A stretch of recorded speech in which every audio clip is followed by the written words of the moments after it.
Welcome to another Paper Classroom 5-minute video. We're back to definitions. In this session we're going to talk about mass transfer. In previous sessions we've talked about heat transfer. Mass transfer is just a fancy way of saying that atoms or molecules move from one place to another. For paper making purposes we're talking about water molecules, we're talking about evaporation. So, what is mass transfer? It's the movement of atoms or molecules. They're moving from an area of high concentration to an area of low concentration. And that's all that mass transfer is. Very simple. I'm going to give you an example. Imagine we have two containers, as you see here. One of them is full of red atoms, the other one is full of blue atoms. And as long as those two containers remain isolated and separate, they will stay like that. But what do we connect them? We now see mass transfer in operation. Atoms like to move from an area of high concentration to an area of low concentration, we've just said. So here the red atoms are in high concentration, and there the red atoms are in zero concentration. There are none.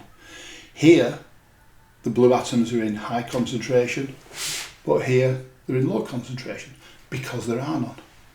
So nature prevails and they will start to move and they will start to mix, as you see here. So if you look now, the same number of red and blues there, the same number of red and blues here. The nearer they are to being even, the less likely they are that they will transfer. When it's 100% and 0%, there's a great impetus to move from the area of 100 to the area of 0 with the aim of getting 50-50.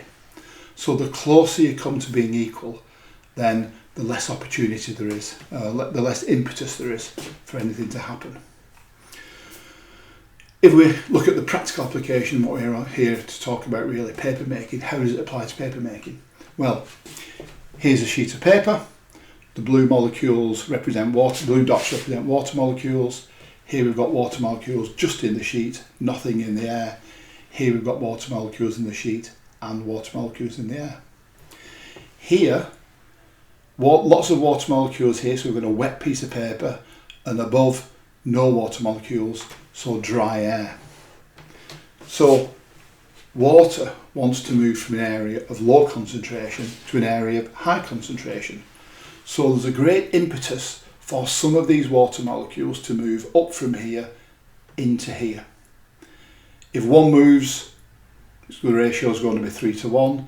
If two moves, it'll be 2:2. There'll be the same concentration of water molecules in both areas. It won't want to move any more. If you look here, we've got 4 water molecules, certain concentration here. We've got exactly the same concentration of water molecules in the air above.